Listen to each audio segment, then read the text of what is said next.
सुप्रभातम। आप सभी लोगों का स्वागत करते हैं प्रातःकालीन सत्र में।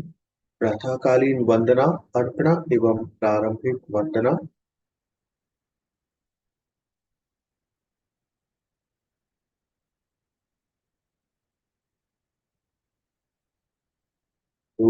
सो भगवा अरहं सम्मा सम्बुद्धो स्वाखातो येन भगवता धम्मो सुपटिपन्नो यस्य भगवतो सावकसङ्घो तन्मायं भगवन्तं सधामं ससाङ्गम् इमे हि सकारे हि यथार्हम् आरोपिते हि अभिपूजयाम।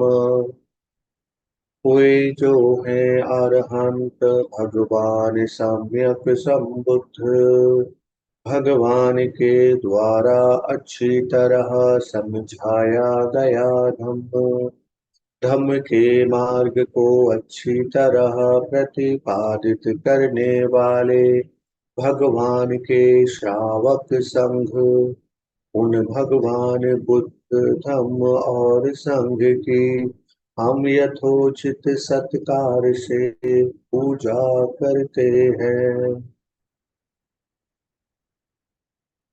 साधुनो भन्ते भगवा शुचिरपरिनिभूतोऽपि पश्चिमा जनतानुकम्पमानसा इमे सकारे दुगतपणाकार भूते पटिगणहातु अमहाकंदीघरतं हिताय सुखाय। हमारा सौभाग्य कि भगवान को महान निर्वाण की प्राप्ति के बाद भी आगे आने वाली पीढ़ी पर अनुकंपा थी। आदर पूर्वक दी गई यह तुच्छ भेंट कृपया स्वीकार करें। हमारे दीर्घकालिक हित और सुख के लिए। अरहं सम्मा सम्बुद्धो भगवा बुद्धं भगवन्तं अभिवादेमि। स्वाखातो भगवता धम्मो धम्मं नमस्सामि। सुपटिपन्नो भगवतो सावक संघो संघं नमामि। अरहंत भगवान सम्यक संबुद्ध, भगवान बुद्ध का मैं अभिवादन करता हूँ। भगवान के द्वारा अच्छी तरह समझाया गया धम्म, उस धम्म को मैं नमन करता हूँ। भगवान के श्रावक संघ, जिन्होंने मार्ग को अच्छी तरह प्रतिपादित किया, उस संघ को मैं नमन करता हूँ।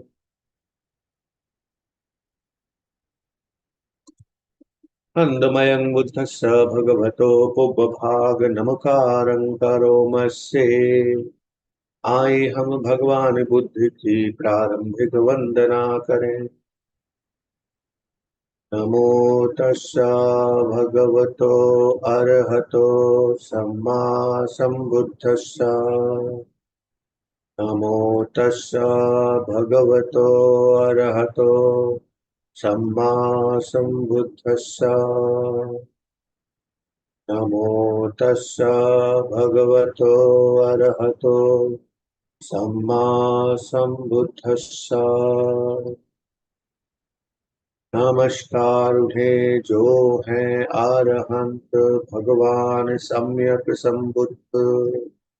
नमस्कार उन्हें जो हैं अरहंत भगवान सम्यक संबुद्ध।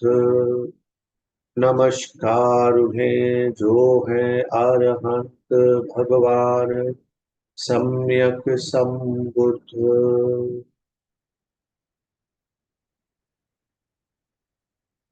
बुद्धि धम्म संग गुण। इतिपिसो भगवा अरहं सम्मा सम्बुद्धो विद्याचरण संपन्नो सुगतो लोकविदु अनुत्तरो पुरुषदम्म सारथि सत्था देव मनुष्यानं बुद्धो भगवाति। ऐसे हैं वे भगवान अरहंत सम्यक संबुद्ध प्रज्ञा और आचरण से संपन्न सुगत एवं लोक ज्ञाता मनुष्यों को संयमित करने वाले अनुपम सारथी देवों और मनुष्यों के शास्ता भगवान Buddha.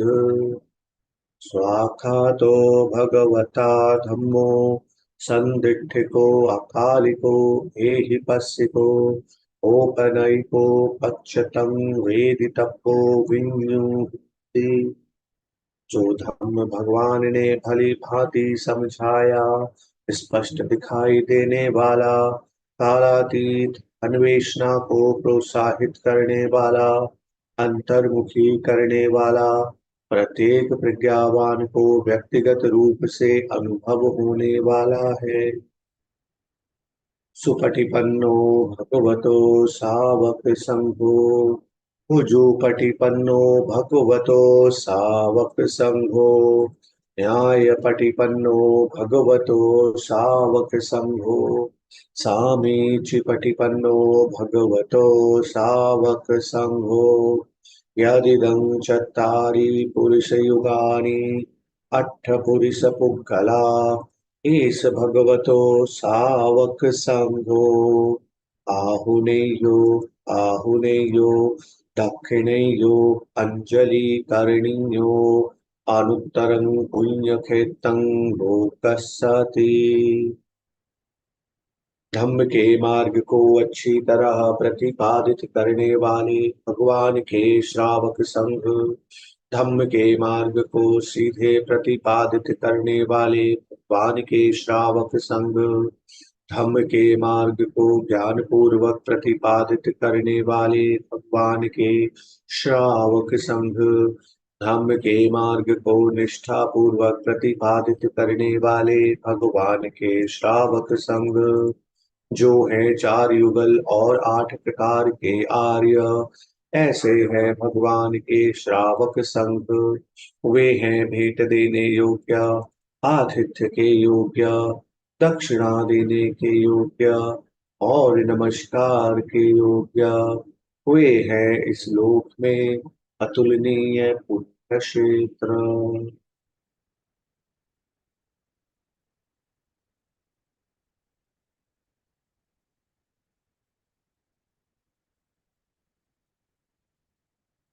With these chantings, I would invite the presentator who would present the next presentation.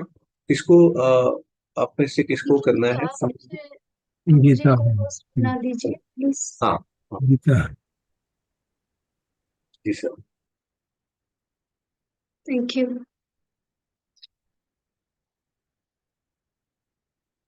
Sir सारा गड़बड़ हो गया पीपीटी में। I am like today very nervous.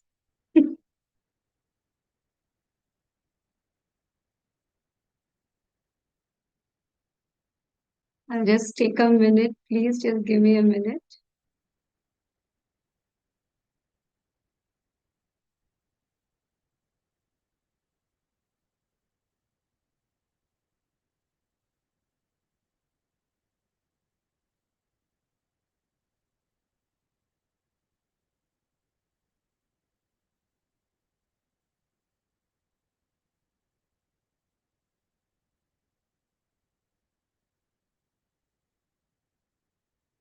तो मेरी स्क्रीन दिख रही है ना? You can see the screen, right? Yes. Okay. Today I'm very nervous. I don't know why. तो मैं थोड़ा धीरे ही बोलूंगी और सभी को नमस्ते। तो let's do a quick recap। हमने जो लास्ट 4 डेज क्या किया था, लास्ट 4 सेशंस, उसका एक रिकैप ले लेते हैं। not only just recap but what we have learned so far. ये जो 4 सेशंस हुए उसमें हमने क्या सीखा, that is very important. One more time I would just want to say and remind all of you that ये जो सूत्र जो दिया था भगवान ने was given to a householder राजा को who was ignorant, जिन्हें कोई धर्म की कोई ज्ञान नहीं था, unlike in the other suttas जो डिस्कस हुआ है इसमें वासा में, which was addressed to a group of monks or to beings who were dwelling in the higher realm. तो अभी आपको ऐसे लग रहा होगा कि what is so great about this sutta, ये तो एट फोल्ड नोबल पाती है, yes, but this teachings are given at a very basic but yet it is very profound. if we are if we can, what is more important is to derive the message from the sutta कि क्या learning हमारी क्या है इस सुत्त से, और यहाँ इस सुत्त में जो सिमिलीज दिए गए हैं उससे हम जरूर कुछ सीख सकते हैं, and how we can apply these similes and reflect on them and enhance our meditation.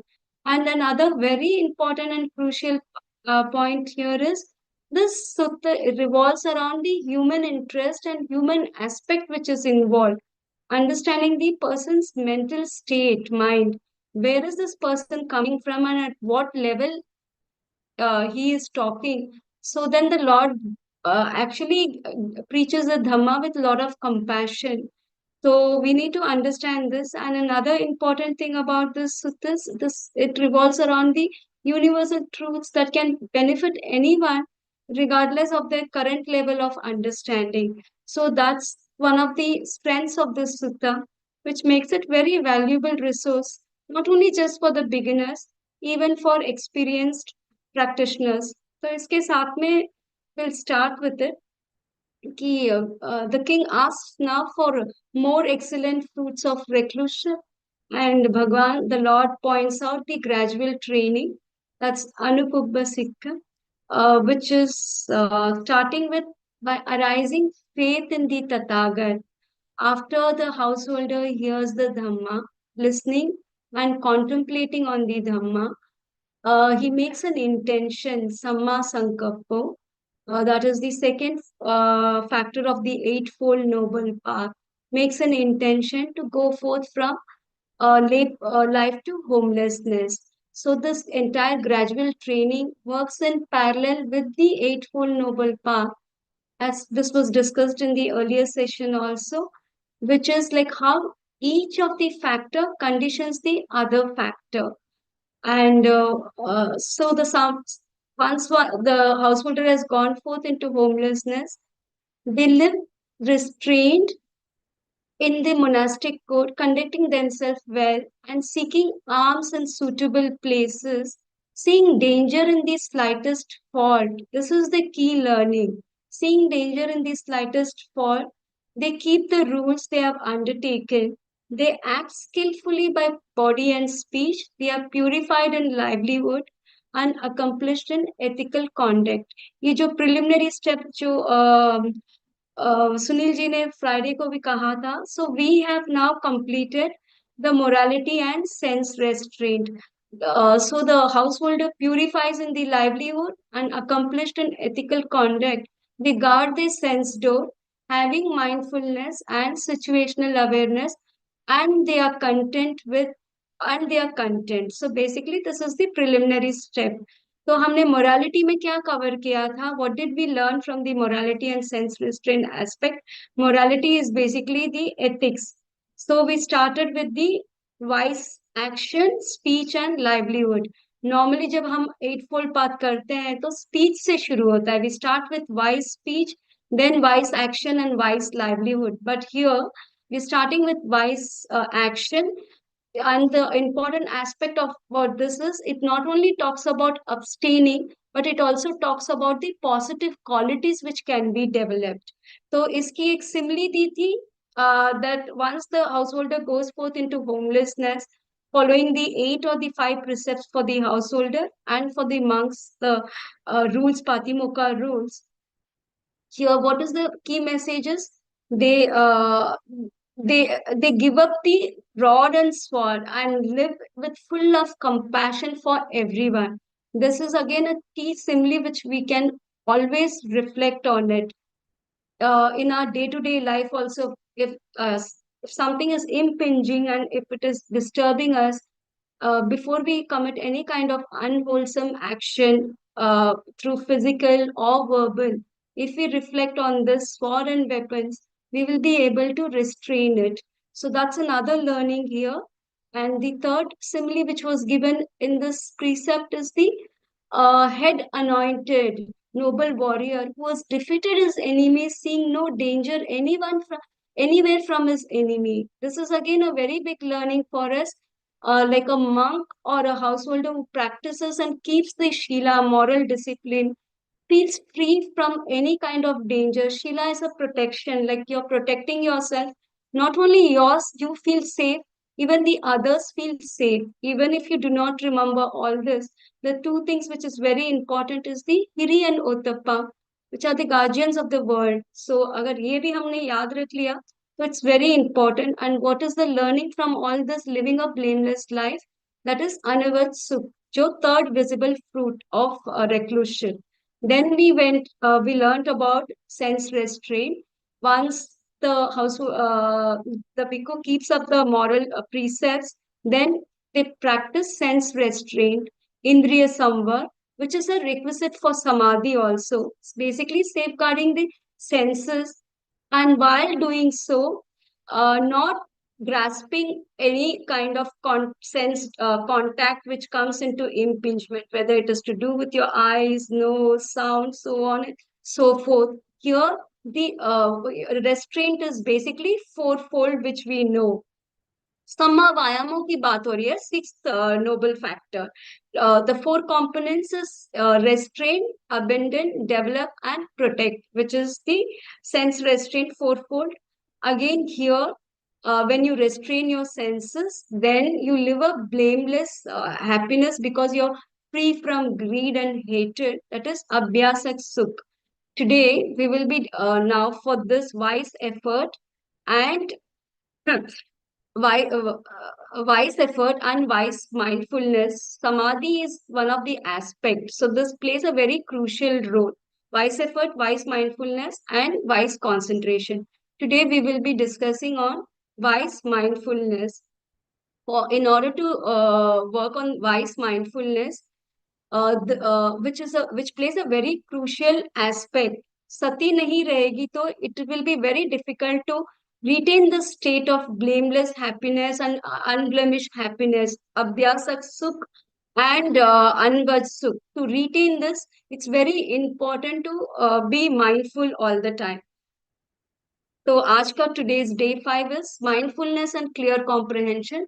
पहले हम सती क्या है डिस्कस करेंगे, फिर संपजन्य. What is Sampajanya? We'll discuss Sampajanya. Then together Sati Sampajanya and also Sampajanya in terms of as per the commentary, that is purpose, suitability, and domain of practice and non-delusion. So we'll discuss each of the aspect of Sati Sampajanya. Samma Sati, which is the seventh factor of the Noble Eightfold Path, which is a very important and a crucial aspect to develop for the development of the other factors on this path. Sati is like Atapi Sampajano Satima, Vinay Loke Abhijja Do Manasan. How does one practice Sati? राग और द्वेष को एक और रख के practice Sati. Always be mindful and Atapi Sampajano, ardently you practice. So sati means directing or focusing your attention. Attention here is the key to a specific object, और जो भी आपका कर्मठान है उस पर आप ध्यान कर रहे हो, mindful of that object, and the mind is not wobbling or going here and there, not floating away, but just thinking on sinking it on the object without any judgment or reaction. So let's say, for example, if you're going to focus your breath, like you're going to pay attention or get your focus on the breath. So above the upper lip, or any other kamathan like abdomen, or any other aspect of your which you can take it as a kamathan.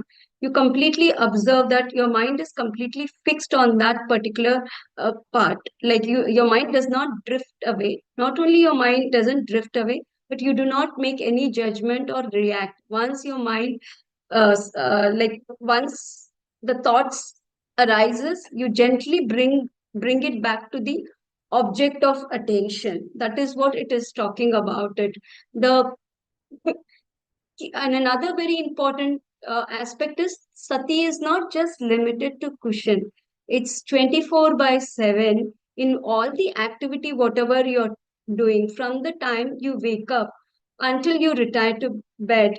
Whatever work you're attending to, you're focusing your attention to the task at hand without reacting to whatever arises in the mind, just making a mental note of it. When you practice like this, the key motivation for this practice is that it improves productivity and performance, and it also reduces stress. So मन और शरीर में जो हो रहा है उसको देखना है कि what is happening, focusing the attention on our sensory experience, whatever is impinging, जो इंद्रियों पर जो भी आ रहा है, we are just observing as an observer without making any judgment or reacting. Without sati, samadhi cannot be developed. So sati is the basic tool for concentration, and also sati is very important to penetrate or investigate or reflect. So what we'll do is first we will understand the functions of we'll understand what is the functions of sati. Just give me a minute.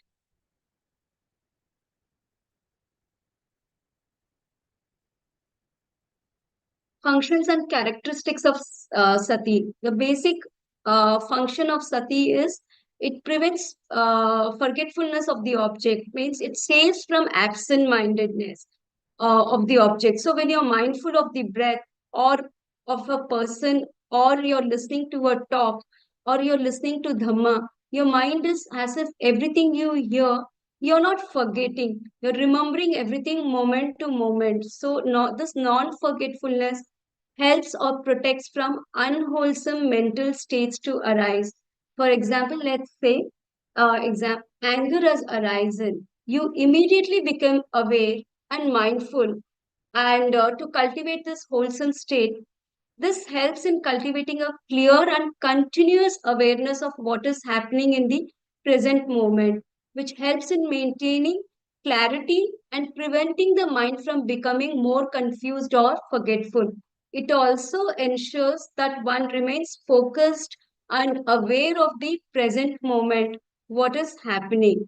And the next one is of manifestation. Okay, the manifestation to a meditator, mindfulness feels like a guardian of the mind and of the object.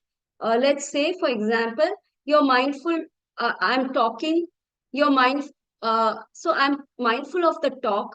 Your mind is guarding the talk as well as your mind at the same time. So both are done at the same time. So you're completely focused on it. Mindfulness acts as a vigilant guardian of both the mind and the object of awareness. Keeps careful watch. It's like it's vigilant to ensure that your attention does not attention is directed correctly, and it remains undisturbed or undisturbed basically. Let's say if you're meditating, okay, mindfulness guards your attention. You keep it focused on your breath, preventing it from drifting away. Second aspect is ajatta bahidava, internal and external mindfulness.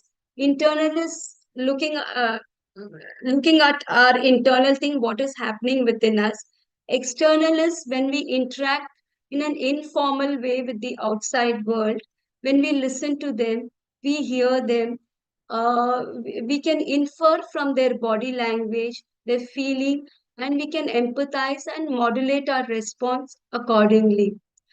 The proximate cause for sati is sthir. That means it involves strong perception or clear perception.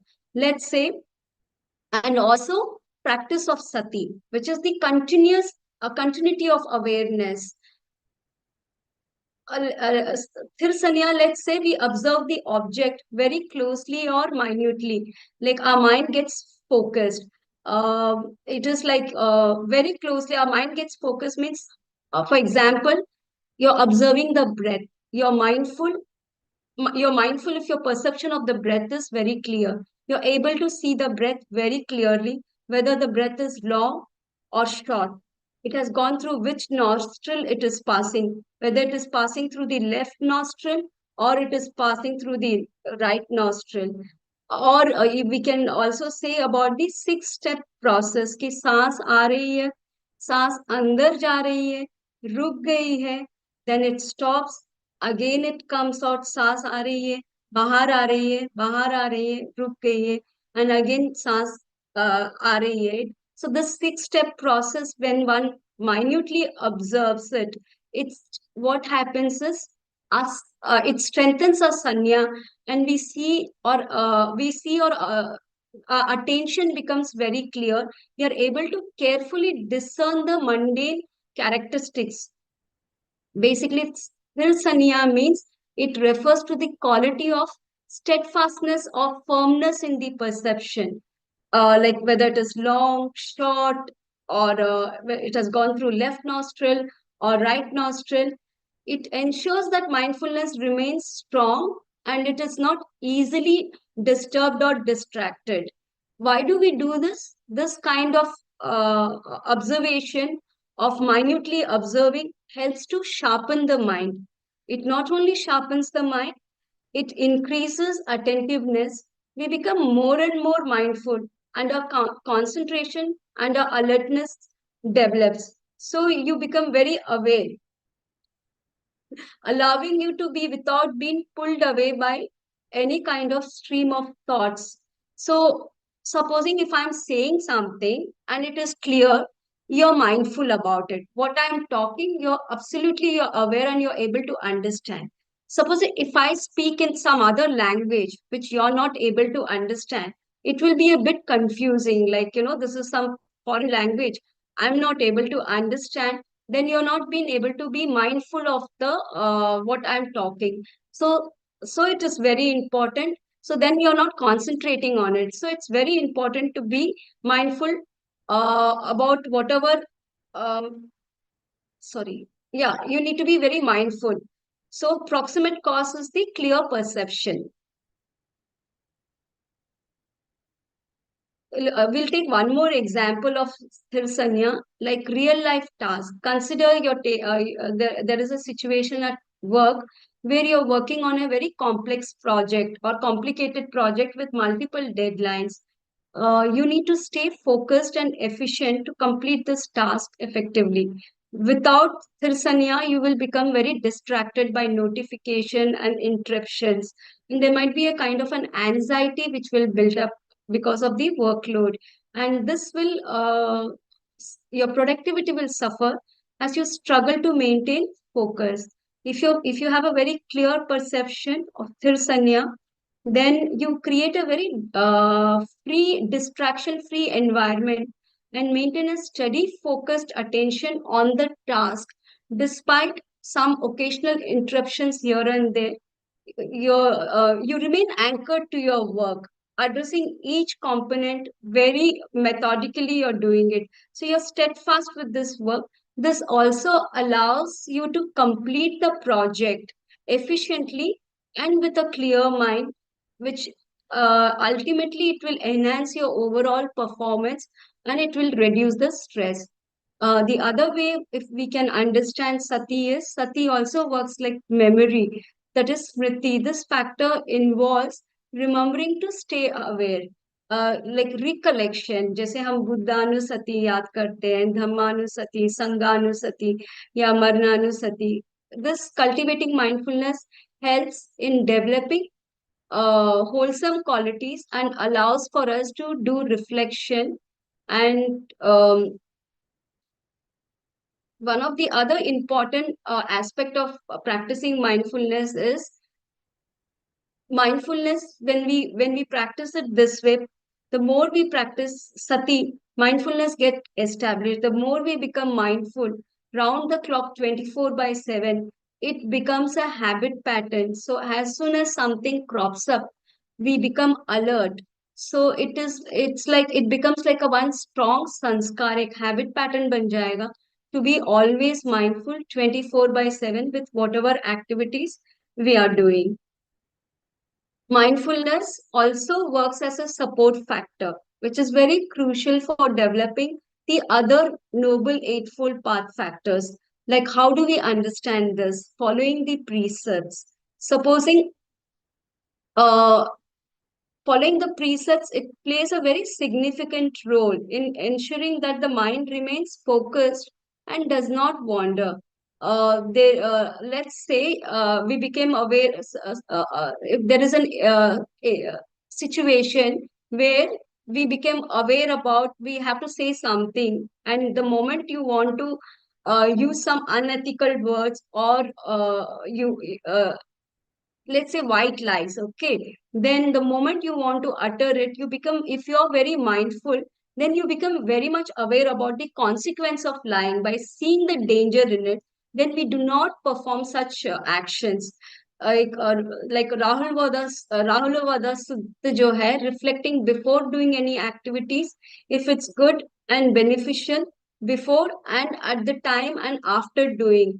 So that's why it's very important, uh, uh, and it also is very important where if you do any unwholesome action, before performing that unwholesome action, if our sati is very good, we'll be able to catch it. So we'll be mindful and we will not indulge in any kind of performing such unwholesome activity.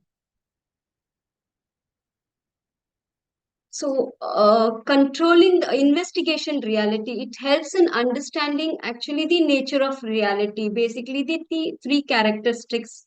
I will not get into these details because we are still not going beyond this is very preliminary steps. As we move forward, we will understand the other aspects of anicca, dukkha, and anatta. Right now, we'll only stick to it just as understanding the nature of reality. Mi- Mindfulness also helps to control our mind, facilitates mental control and stability. The very easy way to do it is you can ask yourself right now, where is my mind now? Where is it wandering? So if you keep asking this question, this is a very good way to remember. Ask yourself this question, where is your mind right now? Automatically, you will get an answer. Sati is one of the wholesome quality which is present. It's the universal factor जो शोभना चेतसिक है according to Abhidhamma, and this is also in the bodhi ka ang hai. This is one of the first aspect. Sati is the first aspect of cultivating the bodhi ka ang. So in one of the sutta of Majjhima Nikaya, the Buddha said three factors: right view, right effort, and right mindfulness keep running and circling around. So we'll look at this with an example. What is Lord trying to say us? And I'll repeat it one more time.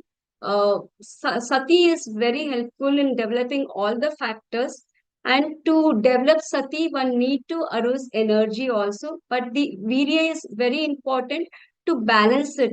Neither you overexert nor you become very lazy. So let's look at this example. This is Majjhima Nikaya 117, Chattarisaka Sutta, that is the Great 40. Here the Buddha describes how right view, right effort, and right mindfulness work together and mutually they support each other. Basically what the Lord is trying to say is these factors are interconnected and continuously reinforce each other in the practice of mindfulness and ethical living.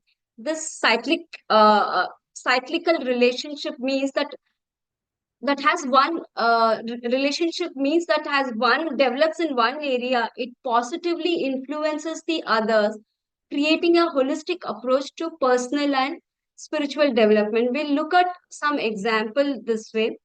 See, so right mindfulness, there is right view, right speech, right effort. So right speech, we know the positive qualities to speak the truth, so that and speak, be very honest, so it builds trust. Right effort, we know to develop the wholesome qualities and abandon the unwholesome qualities and protect the wholesome qualities. Right mindfulness is the one which works between the right speech and right effort, which communicates and creates awareness what is happening at the present moment. So your presence of mind works. So how we'll let's say for an example, let's look at one example. There is a case study of ethical decision in a sales role. You're a sales manager working for a software company. Hey, a potential client is interested in your product. You have just recently launched a new product, but during the negotiation process, your boss tells you that you need to exaggerate this certain features of the software product to convince the stakeholders for the benefit of the organization, so that you can make a sales call and convert this into revenue. Now, you know the software is a product is newly launched. It does not have all the features the way your boss is trying to tell you, that now you need to tell the client, exaggerate, and sell this product to the stakeholder. Now you're under pressure. You're under tremendous pressure because you don't know what to do. Your boss is pressurizing you, and your boss is telling you to close the deal. But you are also aware that being dishonest may harm your company's reputation in the long run, and it is not beneficial. We all know about it. So this negotiation is not going to work if I'm going to exaggerate and talk about the product features of the product which is still not there. Product is great, there is no doubt about it. So how does one deal with it in this situation? One side, you're facing a lot of pressure from your boss, and you're not in a position to exaggerate the capabilities of the software during the negotiation. It's a big dilemma. So you have to choose between long term benefit or short term gains. So in this, there is right view. You're able to understand or discern what is wrong speech and what is right speech here. So you are able to understand the difference between the ethical and unethical communication. How do you know this? Unless if you're not mindful, you will not be able to discern between what is the right speech or what is the wrong speech. So you need to have clarity. If you do not have clarity, you will face the consequences of your words. So recognizing that exaggerating the product can lead to loss of trust and damage the company's reputation. So you're aware that you should not indulge into any kind of wrong speech. Now, right effort also comes into role. How do we look at it? Right effort, how it works is you're supposed to create wholesome qualities, right? Effort involves actively working to cultivate honesty and integrity in your communication. If you miss the effort, you will not know, and you might just indulge into creating some unwholesome state. Means you're putting an effort to abandon the unwholesome qualities. This will also happen only if you're mindful. If you're not mindful, you will be tempted to mislead the client for short term gains. So, right effort also comes into foreplay, which is very important. The key aspect here is between the right speech and the right effort, mindfulness, which plays a crucial role here, as it allows you to stay present and be aware during the negotiation process. If you're not mindful, then you will not be able to know what is the difference between right speech or wrong speech, and you will not even if you're not mindful, you will not know what is the right effort. Then you might cultivate the unwholesome mental states, which can get into a what you call, you might indulge in speaking white lie or exaggerate the situation. So mindfulness plays a crucial role as it allows you to stay present and be aware what is happening within your body mind complex during the negotiation process. This awareness helps you to remember the importance of speaking the truth and the potential consequence of dishonest speech. So then the application of right speech comes into force.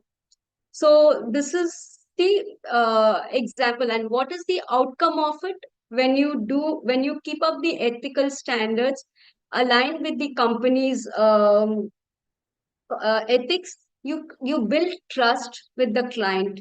So that's the second point. So then when you prioritize honesty, you foster a transparent relationship with the client, which can lead to a long term partnership. The key message here is mindfulness is critical in this process. It allows you to navigate the pressures which you're facing effectively, ensuring that your speech remains truthful and constructive. By integrating all this, you can make an ethical decision that ultimately benefits everyone which is involved. It not only benefits you, it also benefits the organization and the stakeholders. So now we'll understand what is mindfulness, taking this forward. Fourfold establishing of awareness. That is Kayanupassana, Vedana, Chittanupassana, or Dhammanu. Kaya has to do with all the Kaya Gati of awareness of bodily sensations and actions. Vedana is basically the feelings that arise of pleasant, unpleasant, and neutral. चित्त में जो हो रहा है, awareness of the state of mind, what is happening, राग जग रहा है या द्वेष जग रहा है इस समय, तो you make a mental note of it. If there is aversion, if there is no aversion, absence of aversion, and whether the mind is collected or it is scattered, you make a note of it without reacting to it. And whatever is the mental phenomena which is arising, you make a note of it.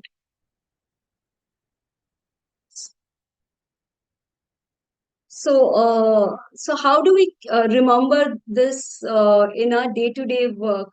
So to be mindful, most of the time, uh, I mean, at least with me today, also I'm so confused. I'm not at all mindful. So I'm like fumbling and I'm fumbling actually. So how do we remember this? We should remember this simile. Ajahn Chah says, mindfulness is like a salt used in all curries. So if you don't use salt, it will be very bland. So salt is necessary for your dish. The same way, in order to interact in your day-to-day life, whether it is on your professional level, conventional level, or spiritual level, sati plays a very crucial role. And sati is samma sati, to do wholesome qualities. Even in an unwholesome way, you can be mindful, but that does not take you anywhere. So you need to be use samma sati. So a few pointers which I can mention is like you become forgetful if you're not mindful. जैसे कि आप दरवाजा खुला ही छोड़ देते हो घर पर, कहीं जाना रहेगा तो you forget to turn off the lights and fans, or you forget to turn off the water tap, or you overindulge when you go for shopping if you're not mindful, or you overindulge in eating, or any kind of technology use like social media. If you're not mindful, then you start overindulging. So, so this is the short description about what is sati. Now we will understand what is sampajanya. Sati is mindful, and sampajanya means clear comprehension of all the in whatever activity you're doing. Okay, clearly knowing. So भगवान ने जब भी सती की बात की है, he always spoke about sampajanya. Sampajanya basically is like understanding in the sutta. भगवान जो बोल रहे हैं, it is understanding the nature of reality in every activity, action, and moment, basic penetrating into the nature of reality and not taking it personally as not me, mine, and myself. Sati and Sampajanya are closely intertwined. Mindfulness alone will help you to calm the mind, which is very good, but combined with wisdom leads to purification of mind and insight. Agar if we have to penetrate into the nature of reality, then we need to have both together. So, how do we know this? Like, पुनश्च परम विकवे विकु अभिकंते पटिकंते संपजानकारी होती आलोकिते विलोकिते संपजानकारी होती knowing in all the activities. तो हम थोड़ा example के साथ में देखते हैं. I read out the sukta first. I read it in English and in Pali. It is good to read in Pali. And how does a mendicant have mindfulness and situational awareness? It's when a mendicant acts with situational awareness, when going out and coming back, when looking ahead and aside, when bending and extending the limbs, when wearing the outer robe, bowls, and robes, when eating, drinking, chewing, and tasting, when urinating and defecating, when walking, standing, sitting, sleeping, walking, speaking, and keeping silent. That's how a mendicant has mindfulness and situational awareness. Katancha Maharaj Bhikkhu Sati Sampajanya Samanagate Hoti. Either Maharaj Bhikkhu Abhikante Patikante Sampajanakari Hoti. आलोकिते विलोकिते संपजानकारी होती समिंजिते पसारिते संपजानकारी होती संघाटिपत्ति संघाटिपत्ति चीवर धारणे संपजानकारी होती हंसते पीते खाइते साइते संपजानकारी होती उच्चार प्रस्तावकम में संपजानकारी होती गते हिते निसिन्ने सुत्ते जागरिते भासिते तुनहि भावे संपजानकारी होती एवं हो महाराज भिक्खु सती संपजन्य समनागते होती. So what does it mean? It basically means being mindful and clearly comprehending in all the activities. When you're walking, when you walk forward, when you turn, when you extend your limbs, when you look aside, you're completely comprehending in all activity means understanding what is happening within your body mind complex, observing the sensations कि क्या हो रहा है आपके मन और शरीर में और चित्त में क्या जाग रहा है और कैसी वेदना जाग रही है. That is what this passage is talking about it. And ardent, continuously being aware continuously. So we'll take this session first. How great king is the bhikkhu endowed with mindfulness and clear comprehension. Going forward and returning, the bhikkhu acts with clear comprehension. In looking ahead and looking aside, he acts with clear comprehension. In bending and stretching the limbs, he acts with clear comprehension. So, what does this mean when a bhikkhu goes for an alms round? Basically, he walks with mindfulness. Okay, he whatever is the object of meditation, whether it is the breath or it is observing the sensation, your mind is focused on that, and your eyes down. You don't look here and there so that you don't get distracted. And while you're walking and you're stretching your limbs for and going forward, you see what is happening within your body mind. What is the kind of sensation? Whether you're able to be aware about the sensation continuously. So discerning it, like understanding the four elements which is there. I will not get into those details of it. Where is it your mind is focused? uh, when you see a sight or when you hear a sound or especially let's take only these two things, chakku loke and when you hear a sight, when you see a sight, or when you hear a sound, what is happening within you? Are you getting entangled? Are you getting कि मन में क्या चल रहा है कि आप कुछ देख रहे हो? When the sense object impinges on the sense door, do you grasp it or you do you cling to it? What is the kind of vedana which is happening? Does it become pleasant, unpleasant? Do you get carried away with that sight, or do you get carried away with the sound? Or are you completely ardently mindful about it and just making a note of it?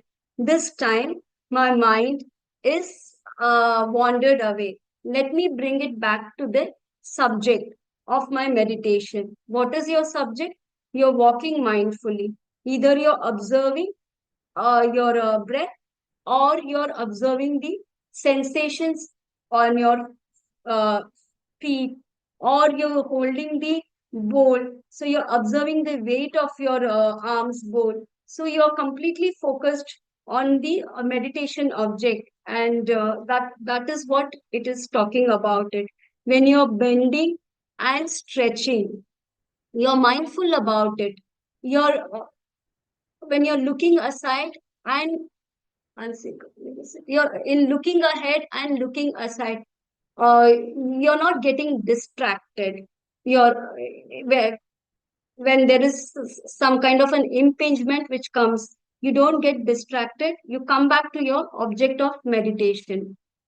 After the alms round, you go back to the monastery and resume your meditation or attend to the daily activities which is going on. So,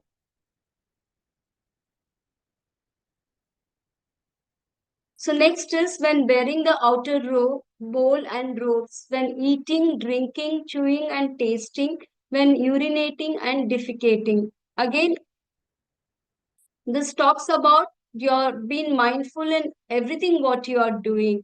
How do you remember this? When you wear the outer robe, you understand that this has been given to cover my body and protect myself from the heat and cold. Okay, that is one way of looking at it. You don't adorn or beautify yourself or get carried away with it.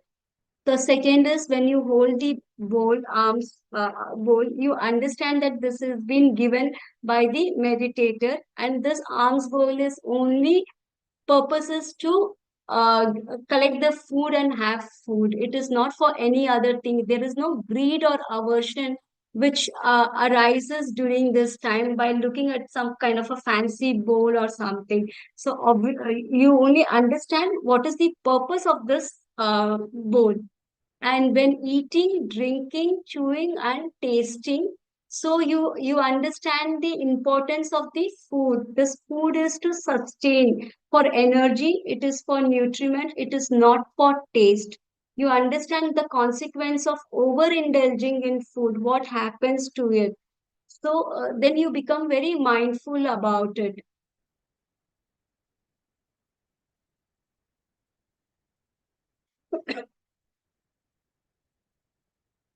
Chewing and swallowing, maintain awareness of the process involved and the elements, like what is the sound when you're eating it, what is the feeling which is by looking at the food, what do you feel? Do you get attracted?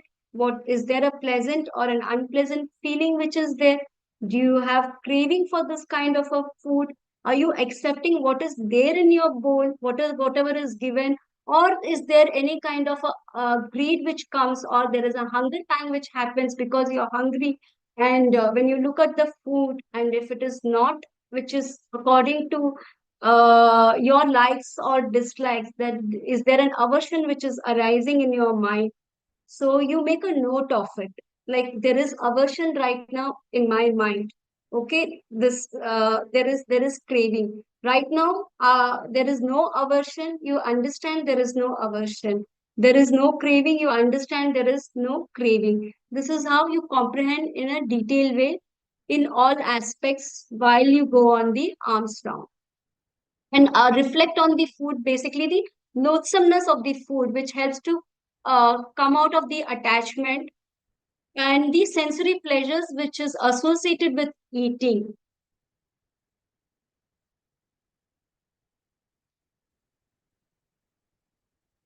So now the next is in going, standing, sitting, lying down, waking up, speaking, and remaining silent.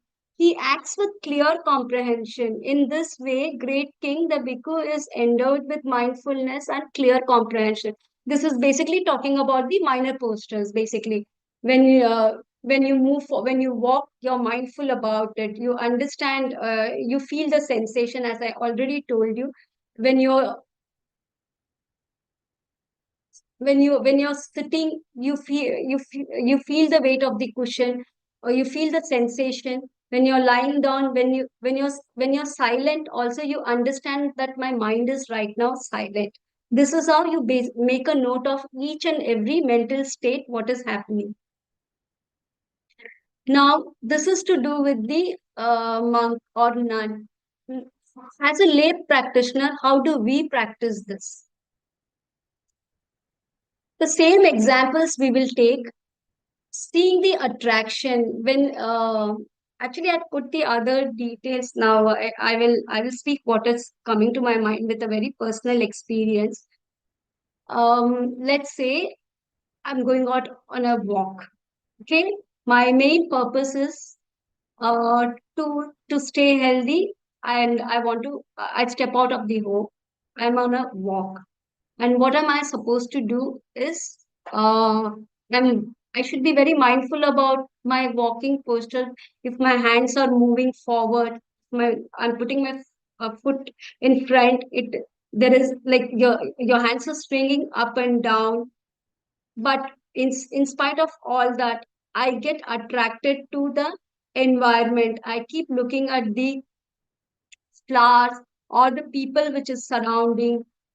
There is a sound which is impinging in my ear. I get attracted to it. I get carried away, and I forget the purpose of my walk. What? So then my mind get distracted. If I'm mindful, then I'll come back to it. I'll understand right now my mind got attracted. There is craving which has arisen in my mind by seeing an object. It can be a flower, or it can be a very good vehicle, or it can be a person, anything. So you see it. So there is a craving, you make a note of it, like there is craving which has arisen in my mind. And after you move forward, you take few steps forward, and the person or the object is not there. Then you understand that there is no craving in my mind. That this is how you become mindful. Then you walk, you see what is happening within your body and mind. You see what is the sensation, how the sensation, what is happening. You feel the sensation, whether it is pleasant, unpleasant, or neutral. Uh, so, uh, you start observing you start observing it.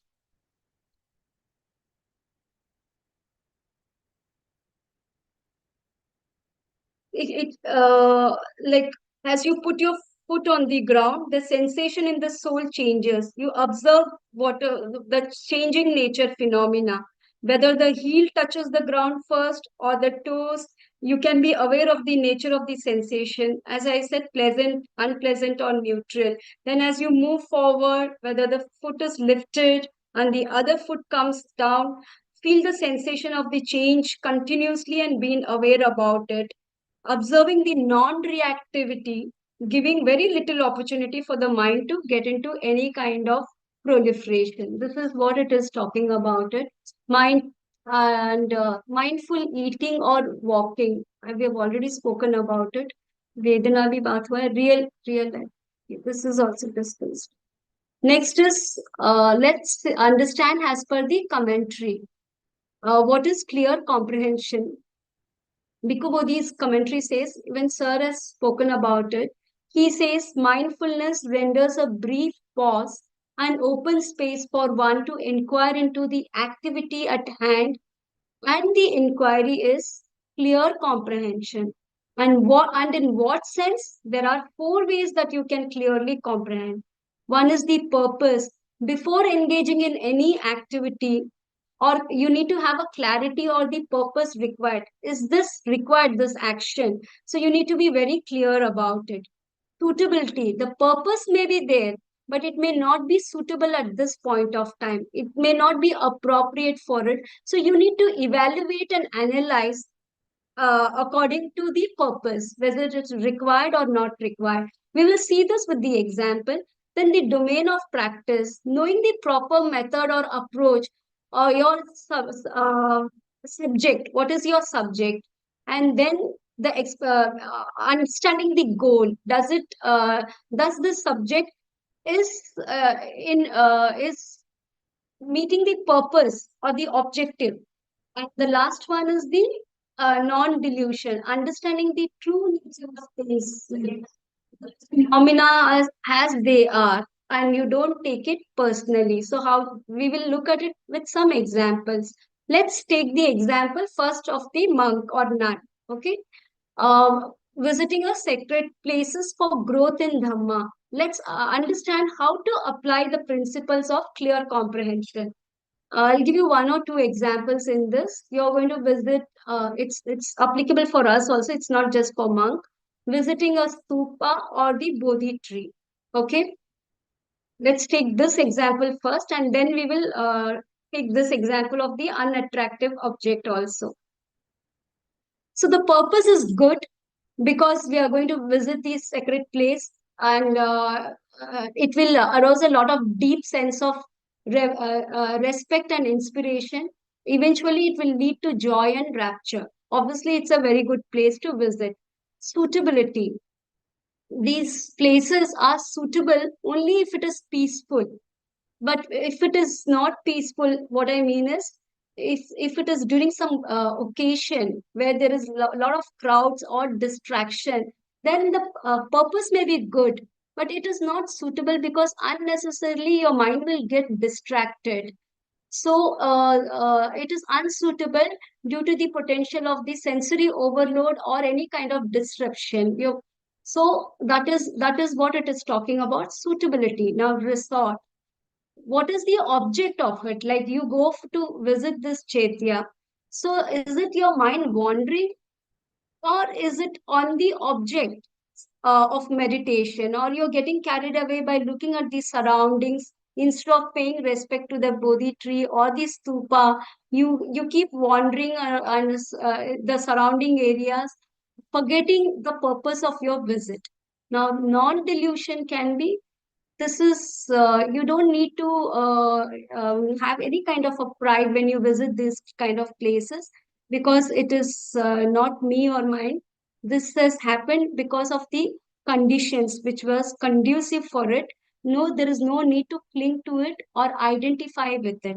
That is what this first example. Let's take another example of unattractive object. Purpose is very good.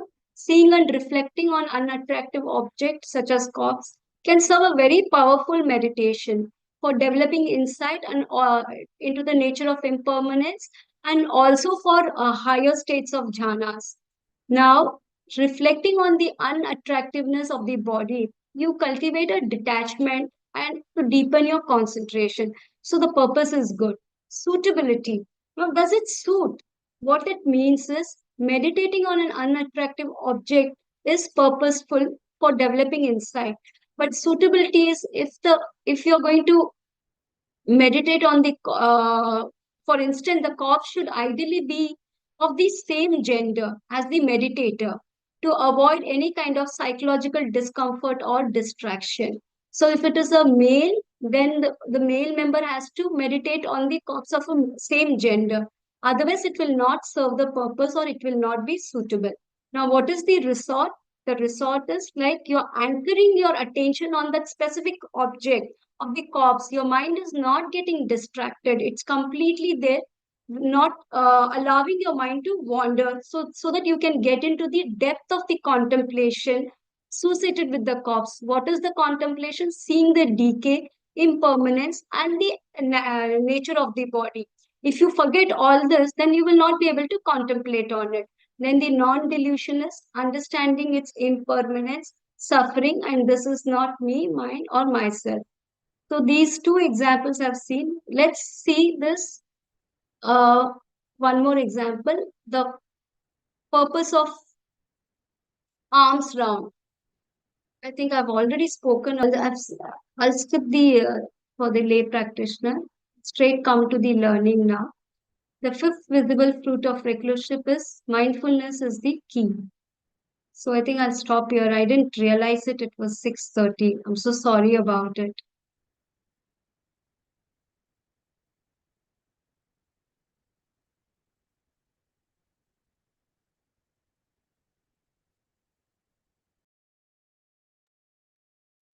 Thank you Geeta ji for the efforts. किसी को जो presentation हुआ उसमें कोई बात समझ में नहीं आई हो तो पूछ लीजिए।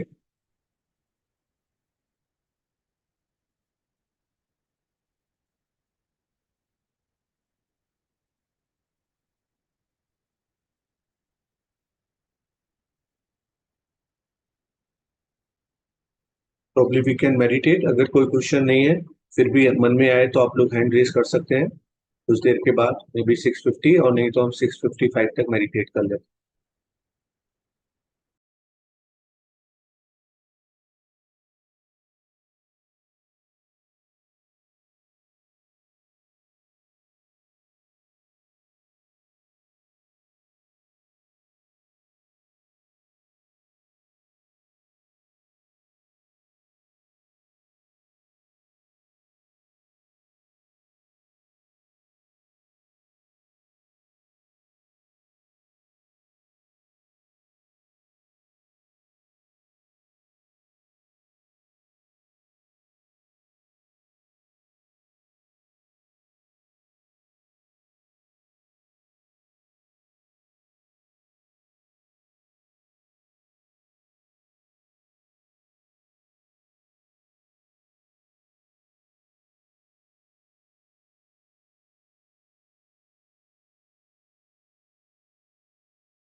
कोई वर्चुअल हैंड अभी मुझे नहीं दिख रहा है।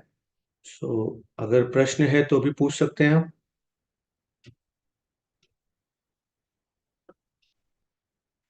शाम को हम फिर से इसका रिपीट टेलीकास्ट करेंगे, तो सती संपजन से संबंधित अगर आप में कोई प्रश्न जागते हैं तो तब भी पूछ सकते हैं।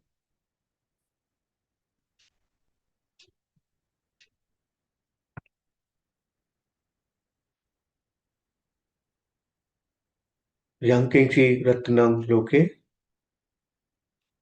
we pay our gratitude to Buddha, Dhamma and Sangha.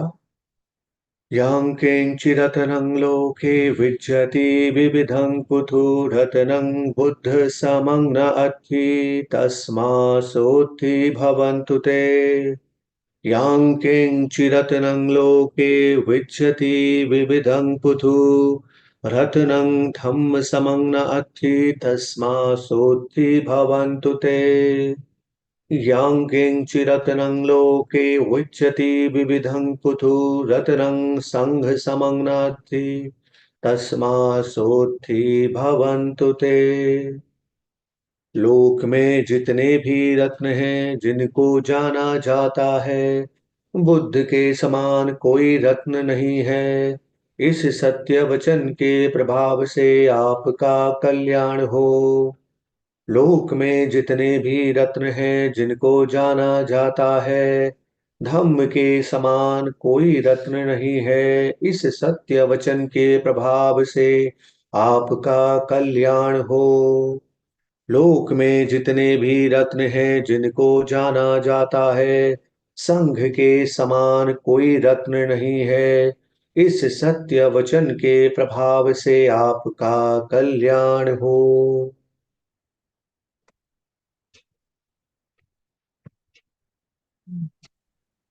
Closing के लिए बंटी जी से निवेदन करता हूँ। सो हमारी टेंडेंसीज के प्रति हमारी माइंडफुलनेस, जागरूकता बनी रहे आज दिन में। इस बात को हम अपने आप को आज सुबह याद करा सकते हैं ताकि दिन भर हमें याद रहे, स्पेशली इन रिलेशन टू वहाँ जहाँ की मुझे पता है मैं खास फिसलता या फिसलती हूँ।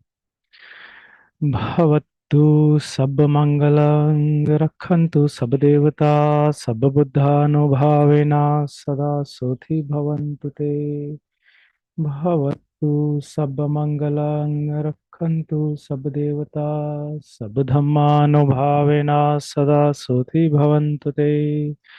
भवतु सब मंगलं रक्षन्तु सब देवता सब संघानुभावेना सदा सुखी भवन्तु ते।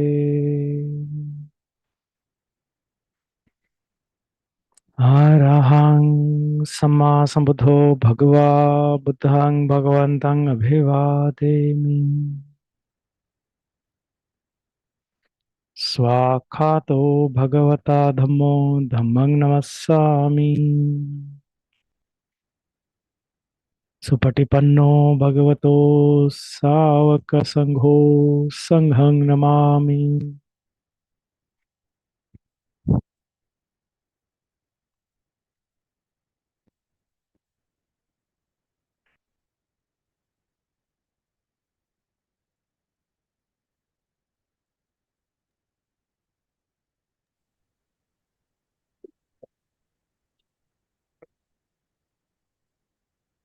Let's pay our respect to Bhante ji by bowing down our head 3 times.